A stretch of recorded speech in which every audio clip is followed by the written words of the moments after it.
Hey folks, Harvey Cthulhu here, asking you to please push the button that will release me from my containment field and set me free to destroy your universe.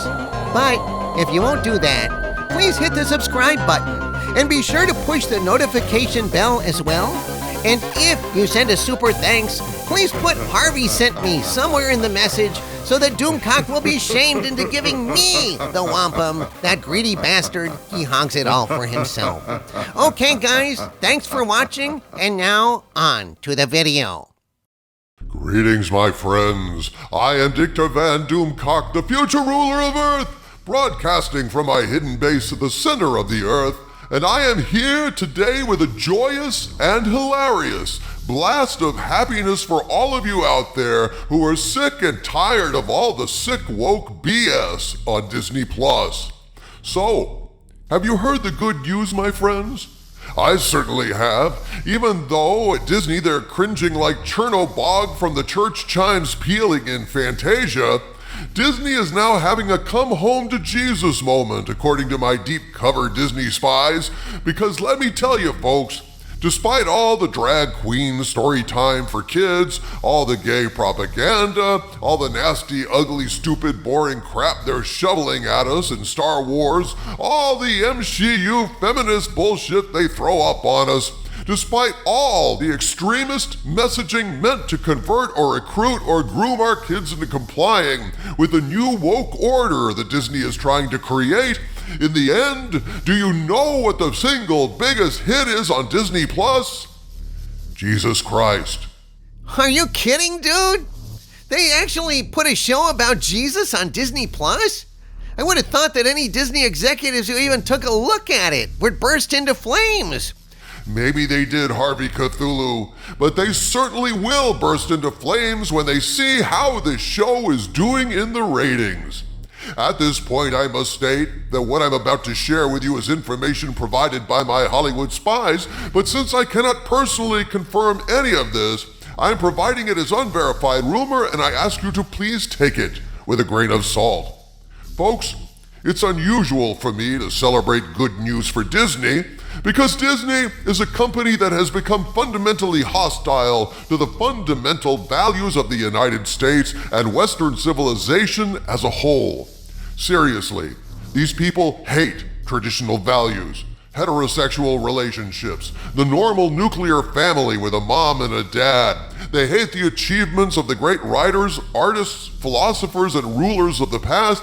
They hate individuality, they hate freedom of thought, freedom of expression. These people are basically Stalin and Mao, wrapped up in brightly colored pants and mouse ears. So, yeah, I'm sick of Disney's sick propaganda and everything they do. And so long as they peddle an agenda that is fundamentally hostile to the vast majority of people in this country, I normally do not celebrate their successes, however few those successes may be. The reason I'm celebrating this particular success, my friends, is because in this runaway rating success on Disney+, it's a massive defeat for their woke agenda. Indeed, dare I say it, it is like unto a chastening of Disney+, as Jesus chastened the money changers out of the temple. It is very much like that. My friends, I have a few excellent deep cover Bothan spies inside Disney that regularly deliver me ratings information about Disney+, viewer numbers, tune-out times, subscriber levels. Well, my jaw dropped when I received the following update from my spies this morning, and I'm betting your jaw will drop too. Behold the good news, my friends. This is what I was told by my spy. Quote, "Greetings. You may want to sit down because you may fall down laughing, because trust me, this is funny." Okay, so Bothan Spy has sent me some information on Disney's latest hit show. Disney dropped this show last week on a Wednesday. So fucking stupid.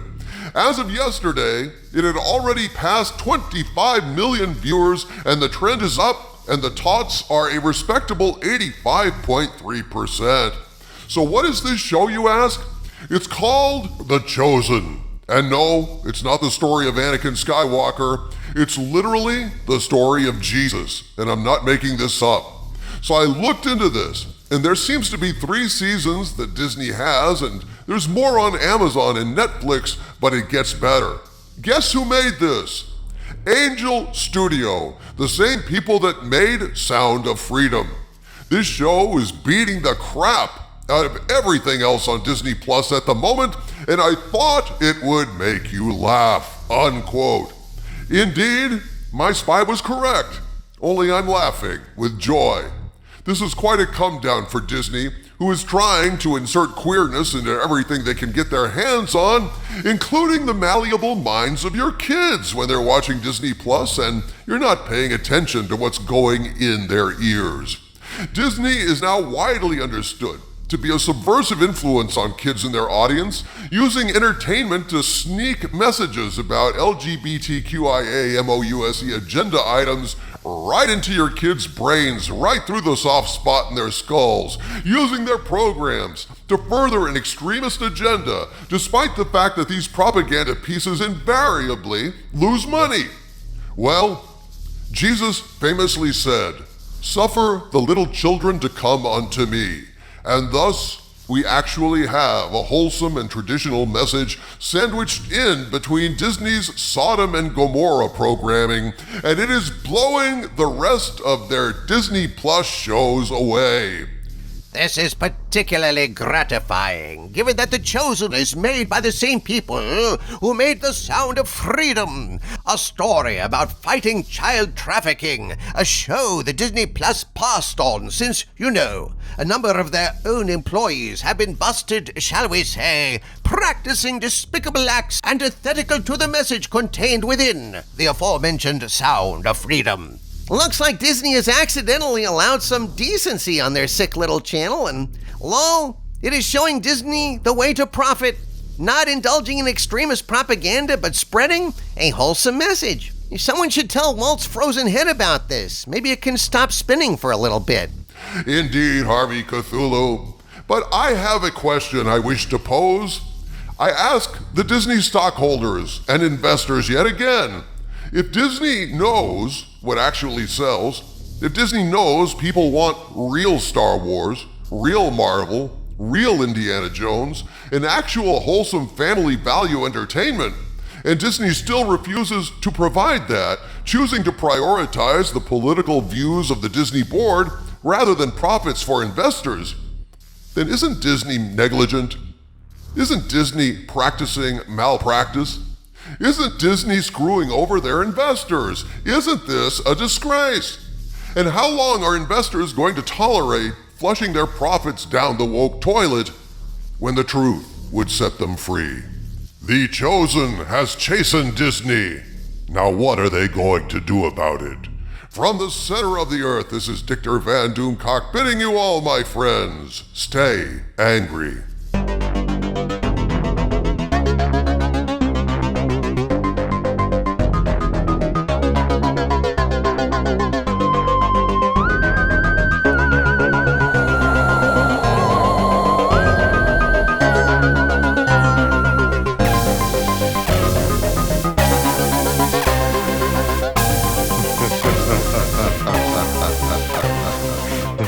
Ha ha ha ha ha.